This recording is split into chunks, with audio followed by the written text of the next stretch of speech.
Abra sua Bíblia no livro de Eclesiastes, capítulo 7. Vou fazer uma meditação com você e eu acho que é pertinente. Quando você olha para um ser humano hoje, fala a verdade. Eu sei que falar a verdade assim na massa, e às vezes abrir coração é complicado, a beça, cada um escuta o que quer escutar, mas viver é correr risco, né?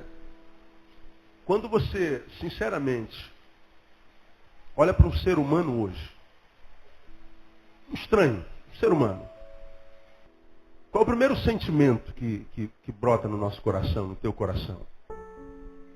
Um estranho. Às vezes a gente não sabe dizer, porque às vezes não brota nada. O sentimento é indiferença. E esse sentimento depende da hora que a gente se encontra com esse estranho. Se a gente se encontra, está saindo de casa às 6:30 da manhã, a nossa bolsinha no ombro, indo para o ponto do ônibus, encontra com alguém que está com a bolsa no ponto do ônibus, você não sente nada. Agora, se esse encontro for 1h da manhã, você chegando do trabalho, com a mesma bolsinha, aí aparece o sujeito sem bolsa nenhuma na mão, com a mão para trás, o que você sente? Medo. Então o encontro depende da geografia, da cronologia, depende de um monte de coisa. Agora, quando a gente deixa de olhar para o indivíduo e olha para a massa, olha para a sociedade, como eu preguei hoje de manhã, lembra, você esteve aqui de manhã, fizemos uma análise da decadência social e pegamos essa vertente aqui, esse corredor, lá atrás é 1970, hoje 2009. Faça uma análise da sociedade carioca, ver se nós melhoramos ou pioramos. E nós vimos o quanto, nos últimos 30 anos, nós vivemos um câncer social. Aí falamos que essa vertente, diferente da visão social, era uma visão individual. Eu, você, indivíduo. Não vamos a 1970, que a maioria de vocês de 70 ainda não era nascido. Mas vamos voltar a 1999, há 10 anos atrás. Pega você lá, 99 aqui, 2009. Você, enquanto indivíduo, independente da qualidade da tua sociedade, melhorou ou piorou? Falamos sobre isso de manhã. E nós mostramos como em Deus a gente pode, a despeito da decadência, da falência, do câncer social, ainda assim, a despeito da decadência social, geracional, da nossa geração, ainda assim, enquanto indivíduo, a gente pode viver em ascendência. É possível. Nós vimos isso de manhã. Agora, porque nós fazemos parte da sociedade, quando a gente olha para o ser humano hoje, ou a gente não sente nada, é indiferente, ou a gente sente medo. Como eu tenho pregado na série de sermões de manhã, que hoje o que a nossa sociedade tem em comum enquanto sentimento é o medo. Estamos fazendo uma análise do medo. Um monte de gente aqui pode ter toque, outro pode ter um monte de enfermidades psicossomáticas. E que esteja em alguns, mas não esteja em todos. Muitos podem estar apaixonadíssimos, amados e amantes, e outros não estão amando ninguém, não estão sendo amados por ninguém. Uns podem estar carregando um ódio terrível, outros não têm ódio de ninguém, não fede nem cheira. Mas um sentimento nós temos comum, medo. Mesmo você que está dizendo, eu não tenho medo de nada. Isso é quem pensa. Você tem tanto medo que agora tem medo até de dizer verdade para si. Você se tornou mentiroso de si mesmo. Faça uma análise. Então é medo. A gente olha para o ser humano e vai vendo a produção humana. A gente vai desenvolvendo um sentimento por esse ser humano que às vezes nos assusta. Nos assusta. Eu, quando vejo jornal, me assusto com algumas das minhas reações. Não escondo de ninguém e vigio para que isso não se torne uma doença social em mim. Aí, a ideia que a Bíblia nos dá de que nós temos que amar o nosso próximo e amar como mesmo, como a nós mesmos, se torna hoje um mandamento tão distante da realidade que às vezes a gente tende a imaginar que isso é utópico. Como é que eu vou amar esse sujeito, cara? Tivemos um caso de pedofilia aqui há 2 semanas atrás, de uma família de nossa igreja que teve uma filha de 2 anos abusada. E não foi toque não, o miserável penetrou na menina. Isso me gera uma revolta, um sentimento tão ruim pelo ser humano, que me assusta.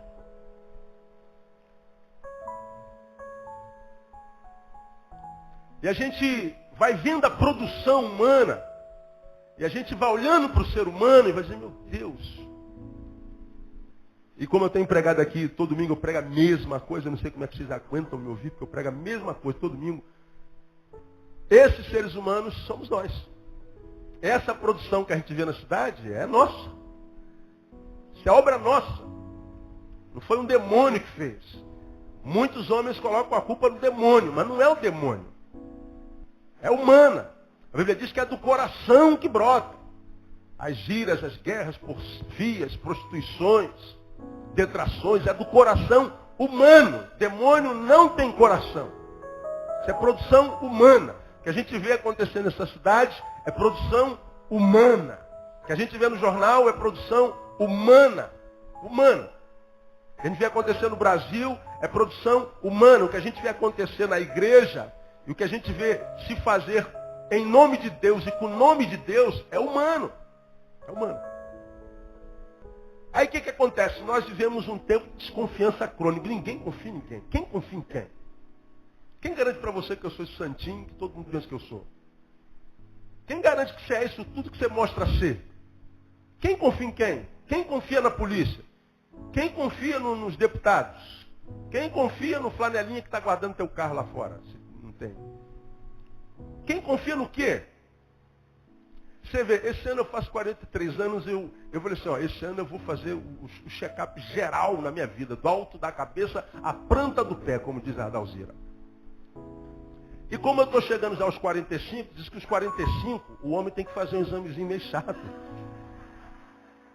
Eu vou fazer agora os 43. Vou antecipar.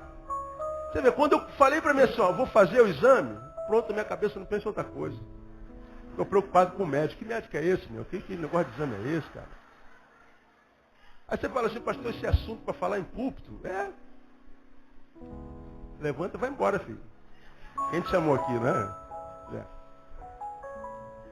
Aí a gente aqui, pô, quem é esse médico? Como é que é esse negócio?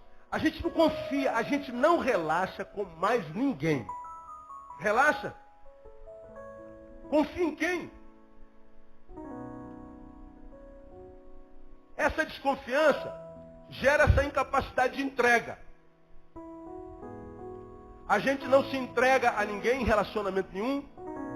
E ninguém se entrega a nós. Então, todo relacionamento está debaixo de sombra.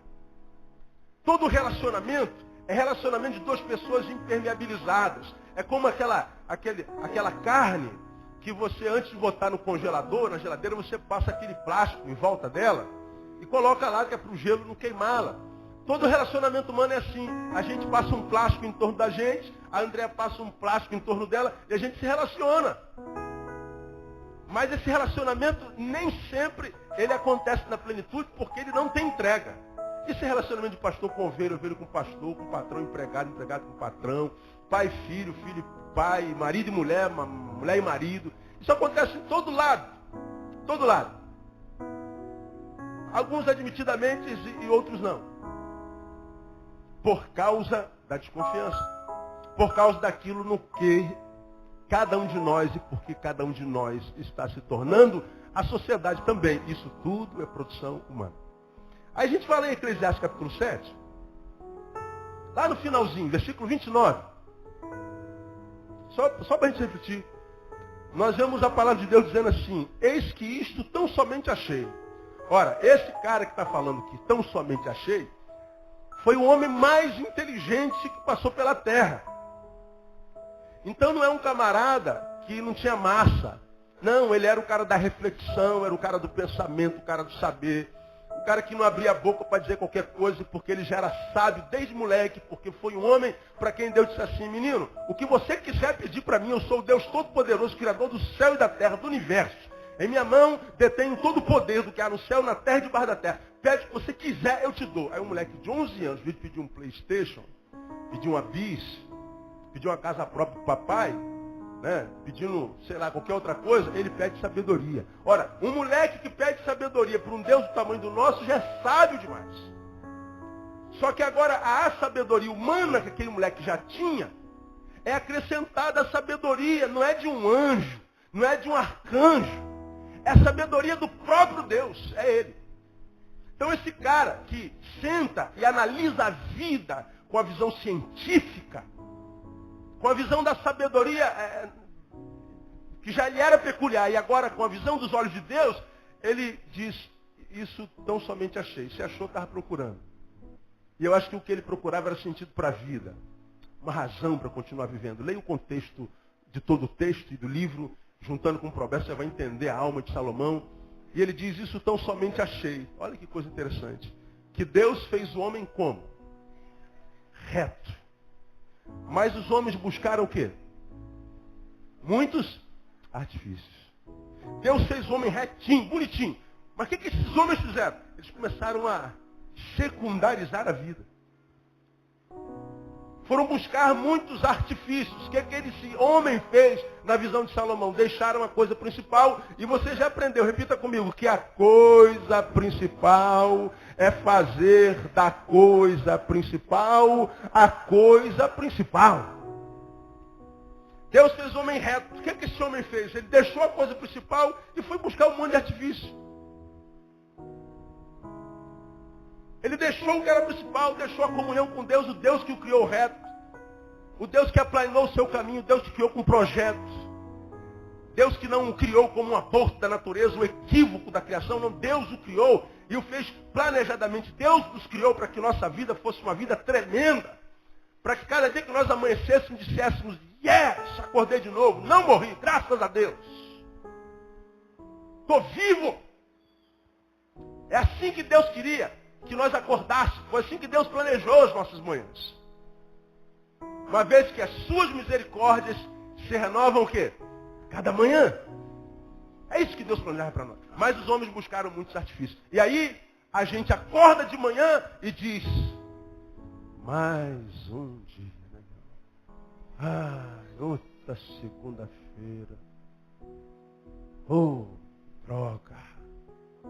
Lá vou eu de novo, aquele bendito, aquele ônibus. Já sei que ele vai enguiçar no catonho. Me encontrar com aquela porcaria daquele chefe.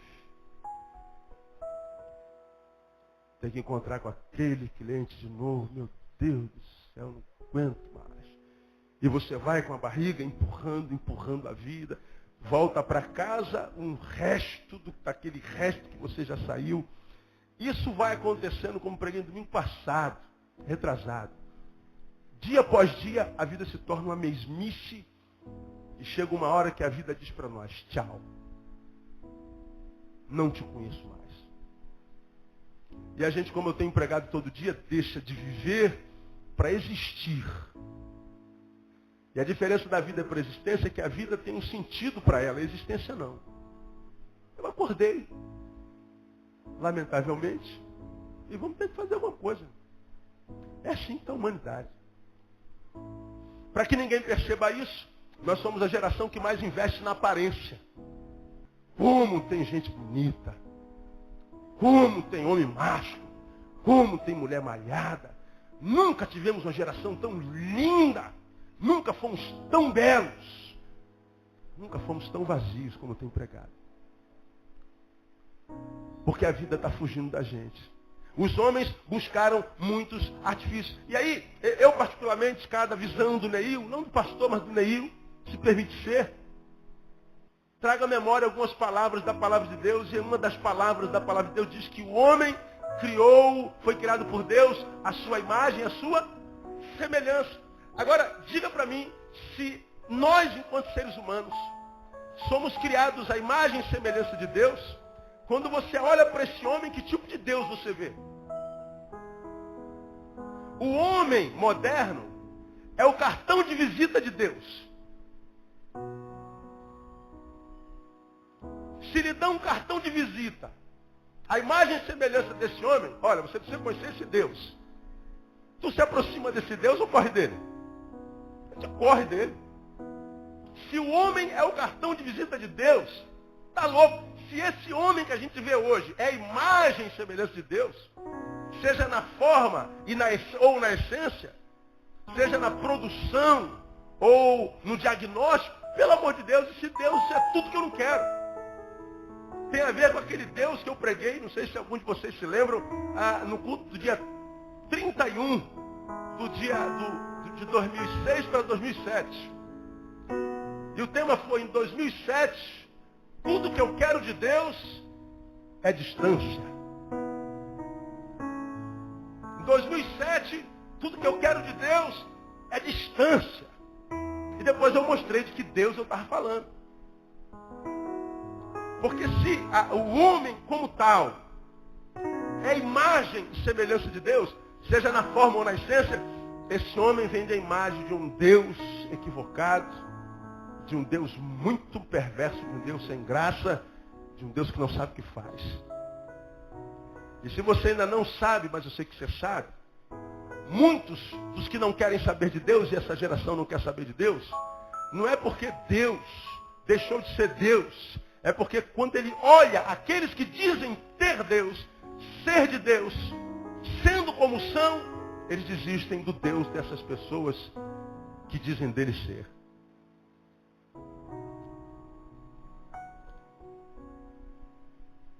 Eis que isso tão somente achei, que Deus fez o homem reto, mas os homens buscaram muitos artifícios. O homem desconectou-se de Deus. Puf. O homem saiu da tomada de Deus, puxou o fio de lá, desconectou-se e foi viver. A vida se tornou, enquanto raça humana, artificial. Virou uma vida pro forma, uma vida imaginária, holográfica. Lá no na minha página, criaram uma comunidade para mim. Aí está lá há uns 10 anos. Por que o pastor usa muito a palavra helograma? Eu nunca usei a palavra helograma. Está lá há 10 anos essa palavra. Eu uso a palavra holograma. Né? Mas sempre houve helograma. Está lá, helograma. As pessoas pensam que eu falo helograma, não é holograma. Holograma, imagem projetada. Você passa assim, não tem nada. É só um holograma, só uma imagem. Só uma imagem. Por que nós nos tornamos isso? Porque nós buscamos artifício. Deus nos criou retos, nos colocou na fonte principal para viver debaixo da coisa principal, valorizando a coisa principal. E o texto diz que nós buscamos artifício. Nós vivemos uma vida artificial à luz desse texto. Por isso que a vida não é boa para muitos seres humanos, porque os seres humanos que não conseguem transformar a sua vida numa vida que vale a pena, são aqueles que vivem uma vida artificial, se desconectaram de Deus, deixaram a retidão à luz dessa palavra. E veja algumas marcas bem claras e rápidas desse homem desconectado de Deus. Esse texto revela muito fácil. Um homem desconectado de Deus, veja se você está desconectado de Deus, é um homem que tem a tendência, consciente ou inconsciente, de supervalorizar as coisas. Então, de eternizar as coisas. Quando você olha para a coisa, você acha que essa coisa aqui é eterna. Você olha para o teu carro, o meu carro é eterno, a minha esposa é eterna, as minhas coisas, que são, porque se desconectou de Deus, vive uma vida artificial, que dão sentido à nossa vida, você acha que as coisas vão durar para sempre. E não é verdade. Mas de onde o senhor tira isso? Veja aí o versículo 8 comigo, parte A. Que a gente muitas vezes lê, nem sabe o que está lendo. Olha o que o sábio diz aí. Melhor é o que? Diga. O fim de uma coisa do que o quê? O princípio. Diga assim, o fim é melhor do que o princípio. Muito bem. Agora, se você analisar isso logicamente, tem sentido? Ora, tem coisa mais gostosa do que o início de um namoro, irmão.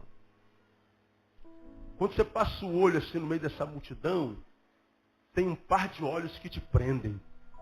Olha quantos par de olhos tem aqui. Quantos olhos tem aqui, irmão? Nós temos o dobro de olhos de gente que tem aqui. Sentiu a profundidade? Sei tudo de matemática, meu irmão. Temos o dobro de olhos aqui. Não é? Estamos ao quadrado. A gente vai olhando assim, ó. Um monte de gente, os olhos não dizem nada. Mas há um momento na vida que os nossos olhos, pimba, cruzam. Quando os olhos se encontram, há um mecanismo aqui dentro que desencadeia algo que a gente não consegue explicar. Uma química chamada amor, que vai dominando o nosso ser. Cara, e aí a gente troca o primeiro olhar e você percebe que ela também te viu. Aí trocaram o primeiro olhar, mas os dois são tímidos, não conversam nada um com o outro. Mas aí no outro domingo esbarra no corredor da igreja, vem um de frente para o outro. Aí se olham de novo, aí rola um sorrisozinho no cantinho esquerdo da boca.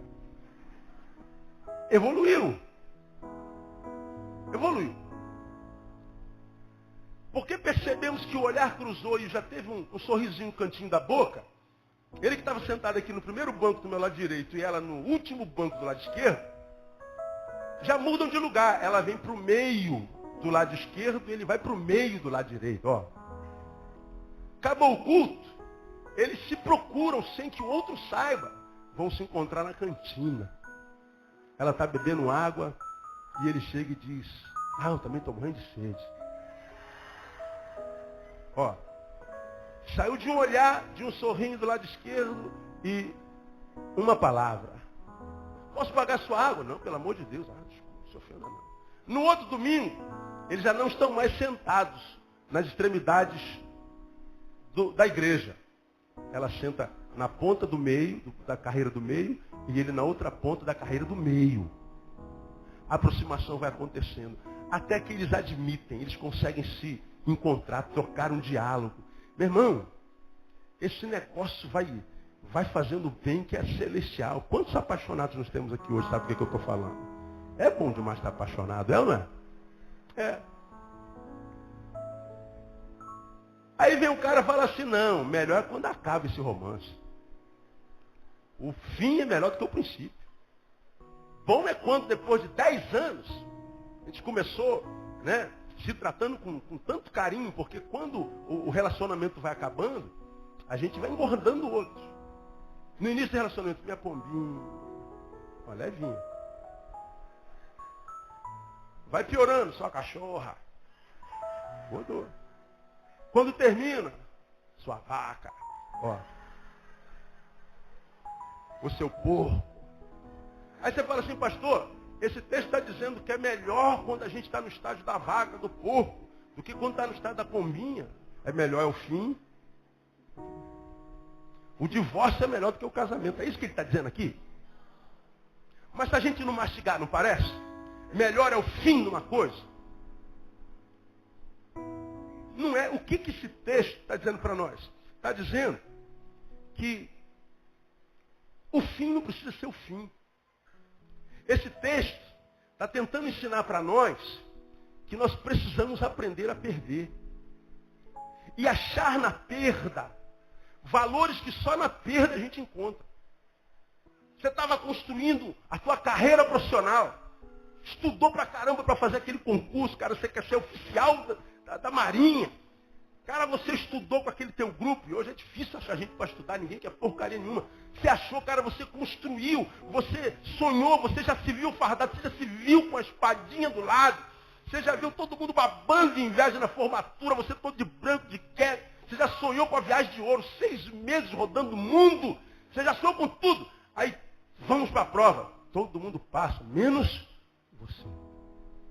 Uma vozinha vem e diz assim, é o fim do teu sonho, seu fracassado. Satanás dá uma gargalhada e aparece aquele teu amigo que estava morrendo de inveja de você. Eu já sabia, cara. Isso é muita areia pro teu caminhãozinho, cara. Aí alguém diria assim, esse fim é melhor do que o início? Sim, depende. O que você vai fazer com essa derrota que você teve? Vai se entregar a ela e vai acreditar que você não tem direito de ser oficial da Marinha? Vou. Então esse fim não é melhor do que o início. Agora, se esse fim gerar em você um guerreiro, que vai dizer assim, não, eu fiquei reprovado agora, mas eu creio no meu potencial.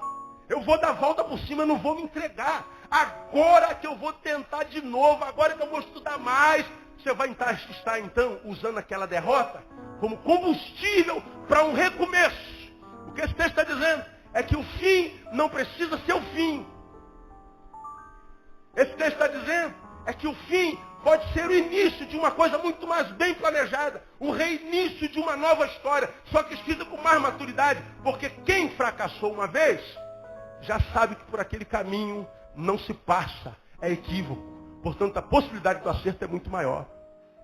É isso que o texto está dizendo. De modo que quando eu entendo que o fim não precisa ser o fim, quando eu entendo que ele está me ensinando a lidar com as perdas, ele está me dizendo o seguinte: perdas fazem parte da vida de todo mundo. Está vivo? Vai perder, irmão. Eu estou na segunda divisão, sou vascaíno. Quantos companheiros nós temos aqui na segunda divisão comigo aí? Bem altos. Está com vergonha do Vasco? Não.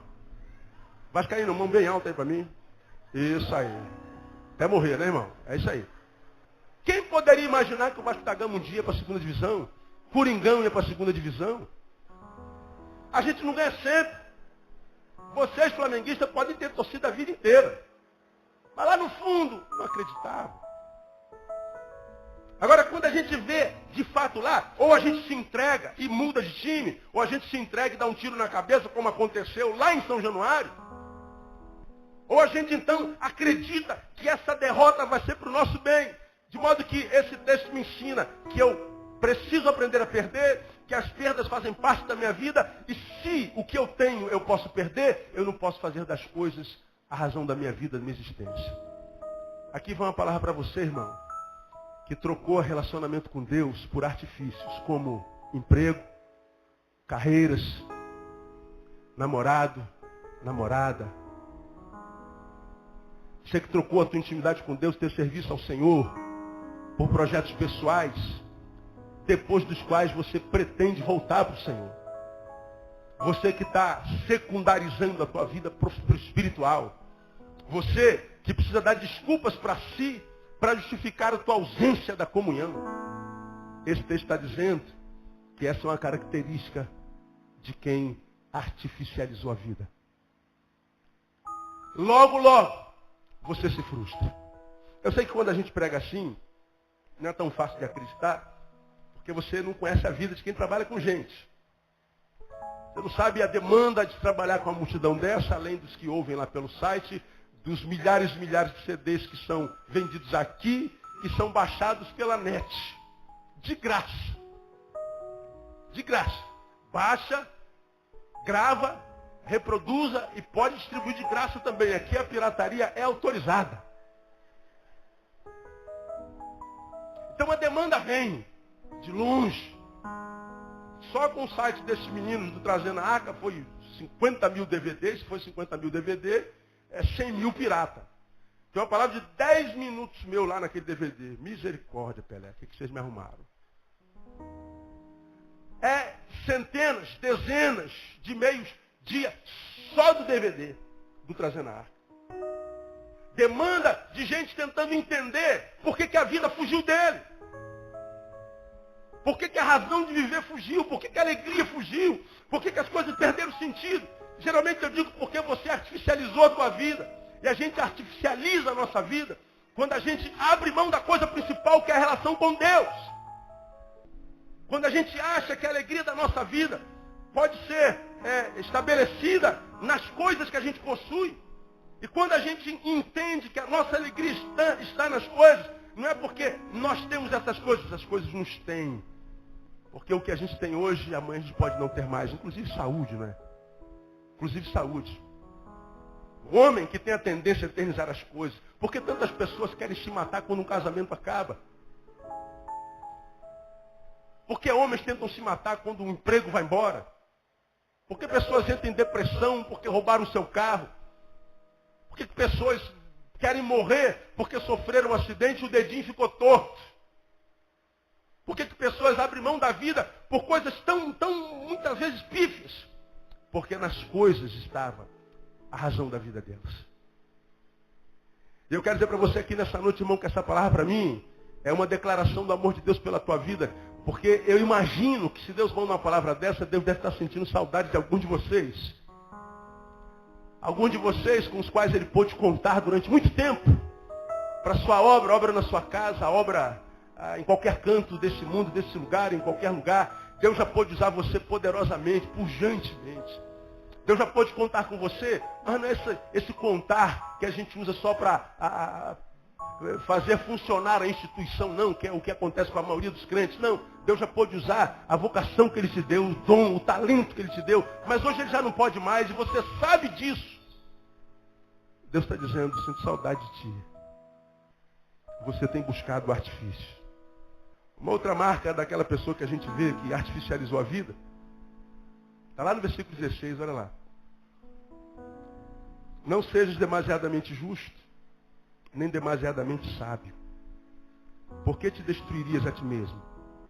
Não seja demasiadamente ímpio, nem sejas tolo, porque morrerias antes do teu tempo. Aí tu vai lá, no 20, pois não há homem justo sobre a terra que faça o bem e nunca peque. Não escutes a todas as palavras que se disserem, para que não venhas a ouvir o teu servo amaldiçoar-te, pois tu sabes também que muitas vezes tu amaldiçoaste a outros. Essa palavra é estranha. Não sejas demasiadamente justo. Seja justo totalmente. Mas não seja também demasiadamente sábio. Porque você vai se destruir. Não seja demasiadamente ímpio, nem seja tolo, porque morrerias antes do teu tempo. Esse texto está dizendo ser severo, austero, inflexível, duro, imutável, enquanto personalidade. Não traz felicidade para a vida de ninguém. Quantas pessoas a gente se encontra na vida dura, gente difícil. Pastor, eu não mudo, eu nasci assim. Vou ser sempre assim, vou morrer assim. Gabriela. E ele acha que não mudar é uma virtude. Mesmo que nós vivamos num mundo extremamente mutável. Princípios não mudam. Mas a forma de ver a vida, ela precisa mudar. A gente precisa se adequar. A gente precisa ser mais flexível. Em outras palavras, esse texto está falando de uma teologia ou filosofia da imutabilidade. Imutável é Deus. Nossa, é interessante, por exemplo, como a gente muda, quando a gente tem filho, né? Eu tenho uma filha de 18 e uma filha de 13, completamente diferente uma da outra.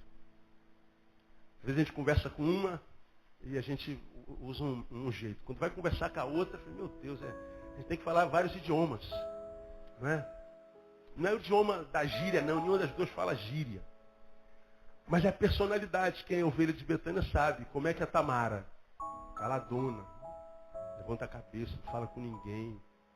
Quietona. Mais parecida comigo. Como é que é a Thaisinha? A Thaís conversa com o velho de 80 e pega o bebê de 2 meses no colo. Conversa com todo mundo, pula no cangote de todo mundo. Em casa é a mesma coisa. Um é o diálogo com Tamara, outro é o diálogo com Thaís. Você tem filhos também, sabe do que eu estou falando. E às vezes, a forma como a gente conversa com uma, se a gente conversar com outra, a gente quebra a outra. A gente arrebenta a calma da outra. A gente está falando com o mesmo filho. A gente está falando com pessoas para as quais você deu a mesma educação. Mas que na hora de comunicar você tem que mudar. Você tem que se flexionar, você tem que ficar mais flexível. Você tem que tratar com jeito, por causa da personalidade. Você está lidando com vasos de barro. E muitas vezes parece que conversando com uma, a gente está fazendo distinção da outra. Parece que a gente está tratando uma diferente da outra. Não. A gente está tratando ambas iguais. Só que com uma metodologia diferente. O tratamento é o mesmo, a essência é a mesma, a forma é diferente. Na vida acontece a mesma coisa. Como eu tenho encontrado, irmãos, com casais cujos casamentos acabam porque os cônjuges não se flexibilizam. Pessoas que não abrem mão de algumas coisas que não tem o menor sentido. Eu queria tanto me aprofundar com isso aqui, mas não vai dar. Nosso tempo não vai dar. Um dia a gente se aprofunda um pouquinho mais nisso aqui. Mas são pessoas que são, muitas vezes, demasiadamente justas. E ela diz, vamos falar dos perfeccionistas. Pastor, eu sou perfeccionista. E ela fala isso como se fosse uma virtude. Bom, se ela chegar aqui no meu púlpito, ela vai encontrar um lenço suado, vai encontrar um boletim rabiscado aqui, um esboço de sermão, a minha Bíblia é toda rabiscada e um peso velho. Se coloca ela aqui, ela entra em pânico. Porque ela vai ver esse lenço aqui pendurado, como é que o perfeccionista fica? Diz para mim. Tem perfeccionista aqui? Tem obsessivo compulsivo? Aí você está aqui vendo aquele lenço, eu estou pregando daqui, você está sentado olhando o meu lenço pendurado. Aí você está assim, pô, mas aquele lenço não podia estar ali, meu Deus do céu, esse lenço deve estar cheio de meleca, alguma coisa assim. Não tem não é de limpar nariz não. Meu Deus, a gente está pregando, você está lá no lenço, aquele lenço, bota, dobra aquele lenço. Aí a pessoa ela começa, ai Jesus, está arriscado ela subir aqui, pastor, dá licença. Bota aqui no cantinho, aí tem que estar aqui, porque o lenço está quadradinho, tem que ficar aparelhado aqui com o pulpo, para ficar bonitinho. Isso aqui também fica aparelhado, isso aqui bota no meiozinho para fazer um alinhamento bonitinho, chama aqui para esse cantinho e bota o peso aqui. Aí vamos, tá beleza. Agora se a gente fizer o contrário, muda o quê? Nada. De modo que é um valor que de repente eu posso mudar, se não for doença. Doença é doença. Existem coisas na vida que são assim, que nós podemos estender um pouquinho a mão, andar um pouquinho mais devagar, um pouquinho mais rápido, ser um pouquinho mais condescendente, para que algo mais precioso seja restaurado, quem sabe um relacionamento. Não gosto de uma coisa que ela faça, minha esposa. O que ela faz me incomoda, mas ela ama aquilo. Ao invés de brigar com ela toda vez porque ela faz aquilo, porque quem sabe eu não trabalho a mim mesmo para que eu passe a quem sabe a simpatizar com aquilo que ela faz.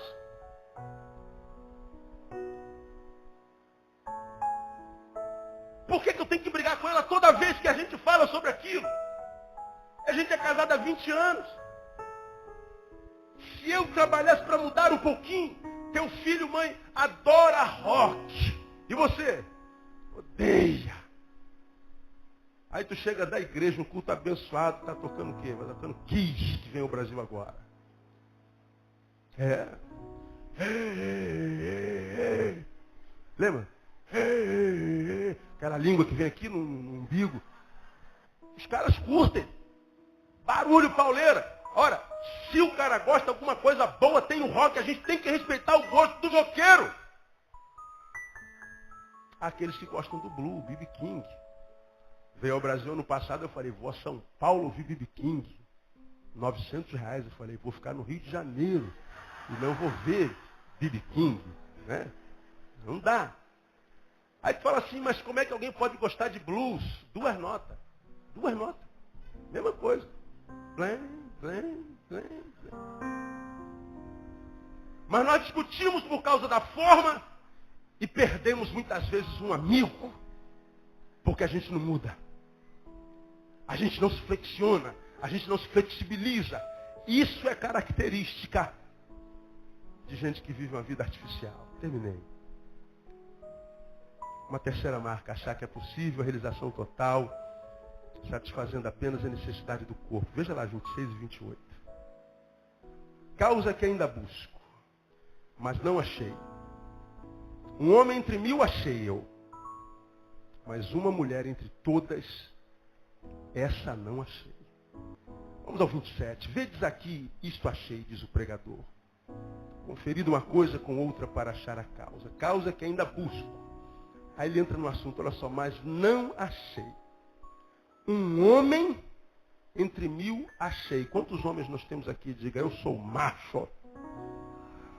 Tem meia dúzia aí, graças a Deus.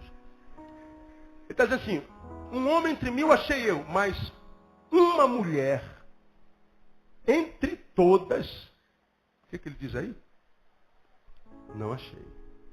Uma mulher entre todas, eu não achei. Por que ele cita a mulher aí? Porque quando você lê capítulo 2, você vai ver que Salomão passava pelo pior momento da sua vida, quando ele escreveu vaidade de vaidade, tudo é vaidade.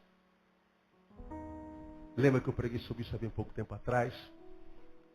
Ele tentou locupletar a sua vida com algumas coisas. Primeiro com a farra, bebida, trabalho ininterrupto, se tornou um workaholic, investiu nas artes, investiu na cultura e diz o texto que em mulheres em grande número. Quantas esposas teve Abraão, quem se lembra? Salomão? Quantos? 700. Quantas concubinas? 300. Quantas mulheres ao todo? 1000. Tá bom você, irmão? Olha o burbulho. Uns estão dizendo, só a minha já é um problema, mas só uma já... Não, a 1000 seria uma bênção, seria uma glória a Deus, aleluia. Quantos homens aqui gostam de mulheres? Tem coragem? Eu gosto de mulher, pastor. Mulher é bom, né, Marco? É bom. Edinho, comparece? Gosta? É bom. Hein? Tem 3, é verdade. A esposa e 2 filhas, igual a mim. Salomão termina o texto dizendo o seguinte, Edinho, homem eu achei eu. Mulher, não achei uma.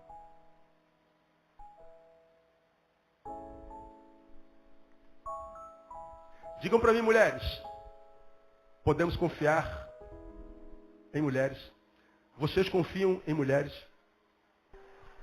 Não é sinistro, não é subjetivo? Dá para confiar em mulher? Quem é pior hoje, homem ou mulher? Quem está dizendo são vocês, eu não falei nada. Por que ele termina falando sobre mulher? Por que ele termina o capítulo antes de falar que a nossa vida se tornou artificial, buscamos artifício, falando de mulher? Porque desde sempre, o sexo foi uma fuga para quem não conseguia relacionar-se consigo mesmo. Diga que na cultura, ou no inconsciente coletivo da sociedade mundial, a mulher tem que casar para ser feliz. Agora, quando a mulher chega aos 30 e não casa, o que acontece? Há o pânico. E o que essa mulher acredita? Eu não nasci para ser feliz mesmo. Não casei até hoje, eu não nasci para ser feliz, então você é uma desgraçada mesmo. Olha Deus amando algumas de vocês aqui. Porque elas acreditam que a felicidade está subordinado ao casamento. Equívoco. Há mulheres que eu e você conhecemos que nunca casaram, não estão nem mais pensando em casar, se é que um dia pensaram, e são muito felizes e realizadas. Amém ou não? Muitas. Pode não ser o seu caso, mas eu conheço um bocado delas. Aqui nessa igreja tem um bocado delas. Que eu respeito. E que porque conheço muitas, se botar na frente de muita mulher casada, se fosse ética, eu falasse assim, irmã, você fez um bom negócio não ter casado. Casar para ser igual essa aqui. Só que a gente não faz isso. Mas da onde a mulher tirou a ideia de que a felicidade dela só pode ser estabelecida se estiver com um homem do lado? De uma visão equivocada de si mesmo. O casamento, por acaso, mulheres, não foi colocado por Deus na nossa vida para que fizesse a nossa vida uma vida feliz. Não. Adão nunca tinha reclamado de nada. Deus é que olha de fora e diz assim, poxa, não é bom que o homem esteja só. Não é porque Adão estava infeliz, reclamando, entrando em depressão e tomando remédio para dormir. Não, é porque Deus percebe que o homem só, embora não reclamasse, estivesse bem consigo mesmo, com uma companhia correta, ele poderia ser ainda mais. De modo que o companheiro, no caso a companheira, foi um prêmio para o indivíduo que já estava realizado. Eva não foi um remédio para a desgraça de Abraão. Foi uma recompensa. Quando você se entrega a qualquer homem para se casar ou estar ou ser, com medo de ser infeliz ou com medo da infelicidade, você não está compartilhando alegria com o homem. Você está compartilhando tristeza. Você era uma pessoa triste sozinha, agora vai ser uma pessoa triste acompanhada. Porque o outro não pode ser remédio para o meu problema. Tem que ser uma recompensa para a minha atitude, para a minha postura. Porque se não for assim, irmão, se a nossa visão não for restaurada de nós mesmos, se a visão de vocês, mulheres, não for restaurada, aí não há esperança para vocês De jeito nenhum. Por outro lado, Abraão ou Salomão termina com mulher para que nós homens aprendêssemos que olhar para uma mulher não é olhar para um monte de carne. Mulher é bicho bom. Tem quem não gosta, mas é bom. Só que ela é muito mais do que aquele corpo que ela ostenta ser. Ela é muito mais do que aquela sensação que os nossos olhos, quando estão postos sobre elas, geram dentro de nós. São seres humanos. E se você pretende ter uma relação com um ser humano do sexo feminino, portanto não é só uma mulher, é um ser humano do sexo feminino, e quer que essa relação com o ser humano do sexo feminino faça bem para a tua alma, olhe para uma mulher, mas não veja uma mulher de cara, veja um ser humano primeiro. Se você se apaixonar pelo ser humano, então a mulher vem a reboque. Agora, se você olha para aquele ser humano e só vê uma mulher, você vai ter um pedaço de carne. Vai casar com um pedaço de carne. Vai dormir com um pedaço de carne. E aquele pedaço de carne com o qual você dorme vai ser a semelhança daquele quilo de colchão mole que você compra no Carrefour. Porque você compra um colchão mole e leva para casa e de cara bota onde? Na geladeira. Você congela. É um relacionamento congelado. Vai ser assim. Mas então por que o nosso casamento acabou? Porque você casou com um pedaço de carne. Você diminuiu esse ser humano. Você olhou para essa mulher e viu uma mulher. Viu um objeto de consumo, um objeto de prazer. Você olhou para esse ser humano e viu um playground. Você olhou para esse ser humano e viu uma rave. Viu um baile. Mas não viu um ser humano. E o que ele está dizendo? O homem que deixou de viver essencialmente e passou a viver a vida artificial, ele vive só em função dos prazeres externos, exteriores, epidérmicos, sensitivos. E esses prazeres, eles vão mutando à medida que a gente vai envelhecendo. É como aquele jovem que hoje só pensa em rave. Não quer saber estudar, não quer saber trabalhar, não quer saber de casar, não quer saber, todo mundo quer beijar com todo mundo, igual no carnaval de Salvador. Todo mundo beija todo mundo, agarra todo mundo. É aquela bagunçada toda, calma, né, meu? Calma. Tal. E ele vai curtindo a vida como quem não quer nada. Só que você vai fazer 25 anos, os valores vão mudando. Quando chega para 30, os valores mudam. E você continua na zoeira na 30, você vai fazer 40 anos, brother. Aí tu vai olhar para aquela rave, por causa da qual você brigou com pai, com mãe, deixou de estudar, deixou de trabalhar, deixou de fazer tudo. Você vai olhar para aquela rave e vai ter nojo dela.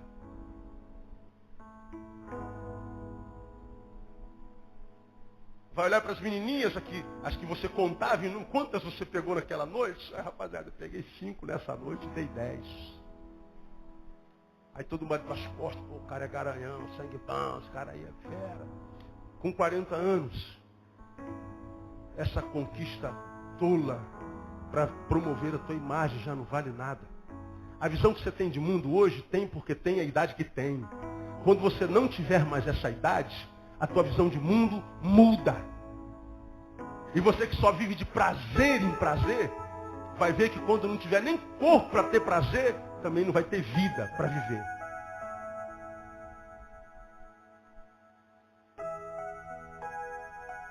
Essa palavra é para que a gente reflita para que tipo de vida a gente está vivendo. Já deu 20 minutos? Não, está quase, né? 19 e meio. Então foi bem. Como eu sempre digo, a gente não prega só para tirar a tua alma, colocar na mão de Jesus e levar você para o céu. Jesus é o caminho, não tem outro céu. Eu sei que um dia eu vou morar no céu. Quantos aqui vão morar no céu um dia? Eu vou morar no céu. Ainda bem que eu vou morar no céu. Oh, aleluia! Ainda bem que eu vou morar no céu. Mas, enquanto você não vai, enquanto você mora ali na rua Constâncio da Costa 35, quando você mora lá naquele barraco seu, lá no teu cafofo, quando você tem seu namoradinho, sua namoradinha, seu trabalhozinho, quando você não vai para o céu, o que você vai fazer dessa tua vida aí? O que você tem feito com essa tua vida aí? Tem Jesus, vai para o céu, legal, irmão. Todos nós vamos. Vem a hora, vem, Senhor Jesus, Maraná. Agora, enquanto Jesus não vem, a gente tem que fazer alguma coisa. Não dá para ficar olhando para a sociedade, reclamando, se tornando-nos vítimas eternas e crônicas dela. Nós precisamos de postura. Nós precisamos fazer diferente desse cara que está aqui, que diz que os homens foram criados por Deus retos, mas eles buscaram muitos artifícios. Para de ficar se alimentando de paliativos. Para de ficar vivendo de relacionamentos esporádicos, estanques. Para de tentar sentir-se vivo, tendo sensações taquicárdicas nos relacionamentos, que se manifestam com paixonites de final de semana. Você não vai ser menino a vida inteira, você não vai ser jovem a vida inteira. Chegar um momento você vai ter que parar e entender que não dá para viver mais nessa esbórnia, é o que eu ia falar outrora. Vai ter que botar o pé no chão e falar, meu Deus, o que eu estou fazendo com a minha vida? E você vai esperar fazer 40 anos.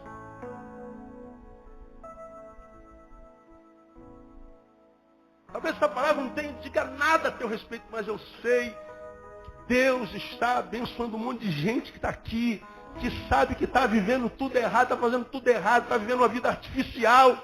E você sabe que está vivendo vida artificial porque a tua vida está longe de Deus.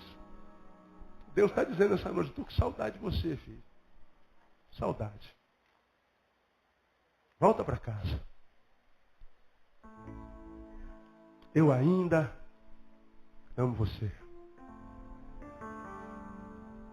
Palavra de Deus no teu coração. Eu ainda amo você. Para quem foi essa palavra? Digo, pastor, essa palavra foi para mim. Levanta a sua mão bem alta. Eu quero orar com você. Levanta e fica bem alto. Eu quero orar com você.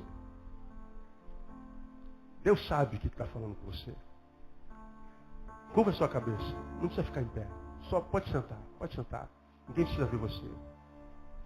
Curva a sua cabeça e olhe comigo. Mistério Vida pode subir até aqui.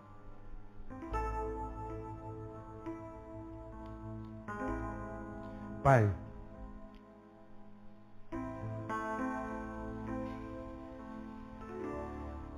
Tu sabes, ó Deus, quanto nós seres humanos temos poder de dissimulação.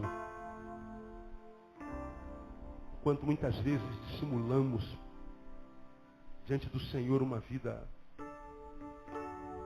que não é verdadeira, dissimulamos para o nosso irmão, para o nosso pai, para a nossa mãe. Dissimulamos muitas vezes para nós mesmos. Concordamos com Brennan Manning quando diz que há tantos impostores vivendo dentro de nós. Há um impostor dentro de cada um de nós.